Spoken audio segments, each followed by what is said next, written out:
Hello and welcome back to my channel. I really believe कि पिछली last videos have helped you to grow and be rooted in the word. ये वाली जो video है इसमें मैं आपको बताऊंगी 7 healthy habits to grow yourself in the word.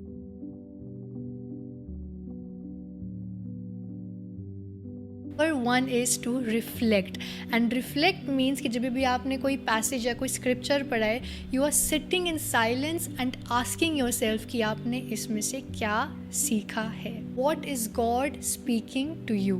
Don't rush but you let that scripture sink in your heart and rest.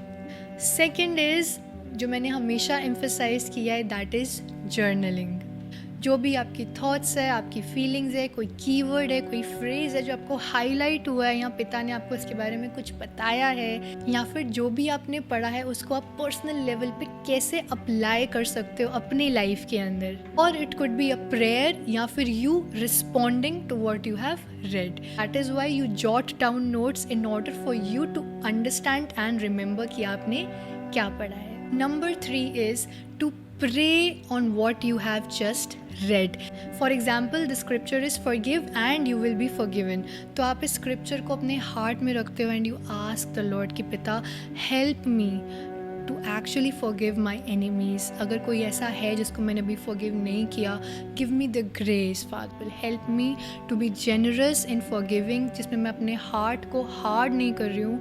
Help me to remember if there is anyone जिसके लिए मुझे प्रेयर करनी है, या I have to forgive that specific person, या if there is anything in my heart जो इतने time से and I have not forgiven, तो आप उसको रिवील करो ताकि मैं उससे फ्री होने पाऊँ and forgive that specific person. So this is when you are praying on the basis of your scripture.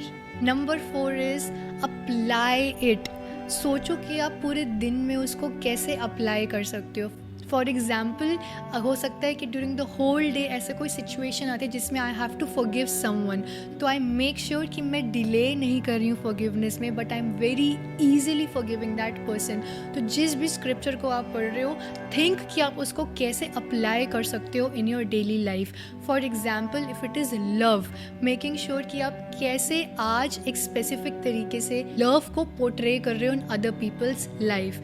You know, it could be a kindness gesture, किसी के लिए आपने दरवाज़ा खोल दिया, you showed love to them. किसी को आपने पानी भर के दे दिया, you just showed love to them. तो आप फिजिकली कैसे उस चीज़ को अप्लाई कर सकते हो during the whole day, that is when you are learning to apply. Number 5 is to share it with someone. जो आपने आज सीखा है, मेकिंग श्योर कि आप वो सिर्फ अपने तक ही नहीं, but you are actually educating people, sharing other people, उनको इनकरेज कर रहे हो कि वो अपनी लाइफ में ये चीज़ फॉलो करने पाए, विच इज़ वेरी इंपॉर्टेंट. जो भी आज आपने पढ़ा है, मेकिंग श्योर कि आप दूसरों को एजुकेट कर रहे हो, दूसरों को शेयर कर रहे हो, बिकॉज जब भी आप दूसरों को बताओगे कि आपने क्या सीखा है, उनका फेथ लेवल एंड उनकी journey will be improved. For example, मैंने आज एक वर्स पढ़ा जिसमें लिखा है do not be afraid, do not be dismayed. That is an encouraging verse जिसको मैं हो सकता है किसी दूसरे को जाके जब भी शेयर करूँगी तो they will be encouraged as well. तो it is very important to share with people. Number 6 is meditating it whole day. जो भी आपने वर्स पढ़ा, यू आर मेकिंग श्योर कि during the whole day you are letting it sink in your heart. बार बार अपने आप को रिमाइंड करा रहे हो कि गॉड ने आज आपको क्या बोला.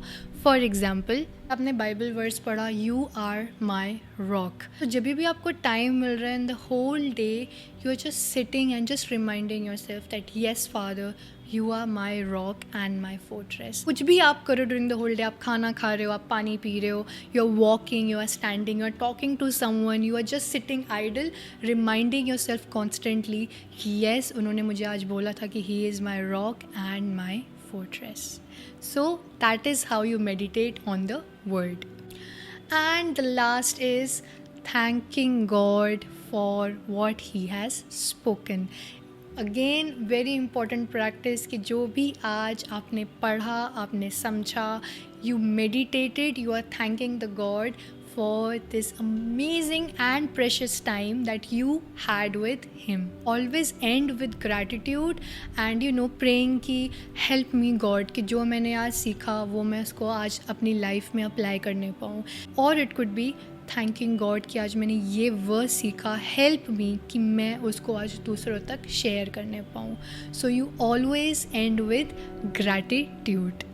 सो दीज वर द 7 हैबिट्स जो आप हर रोज़ फॉलो करोगे तो you will excel in your Bible reading and in relationship with God. So I really believe कि this video has helped you, shaped you and has grown you to understand how to read the Bible of God, understand the word in a very different way.